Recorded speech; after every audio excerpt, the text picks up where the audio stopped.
هەڵبەتە لە چوارچێوەی ئامادەکاریەکان بۆ پرۆسەی هەڵبژاردن و بۆ هەڵبژاردننی ئەنجومەنی نوێنەرانی عێراق سبەینێ کاتژمێر 4 پاشنیەوەڕۆ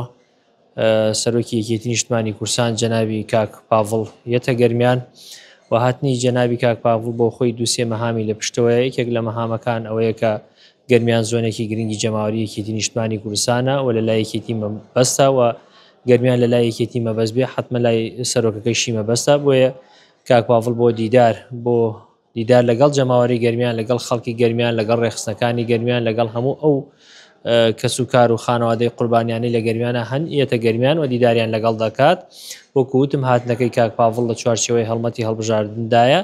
و هەموو ئامادەکاریەکان کراوە بۆ سبەینیە کاتژمێر 4 پاشنیەوەڕۆ لە قڵای شێوانە پێشوازی لە هاتنی کاک پاڤڵ دەکەین و کاک پاڤڵ لەوێ دیداری لەگەڵ جەماوەری خۆڕاگری گەرمیاندا دەبێت. مەڵبەندی گەرمیان بەڕێستانەوەکو وتەبێژی مەڵبەندی گەرمیان چی ئامادەکاریەکتان کردو؟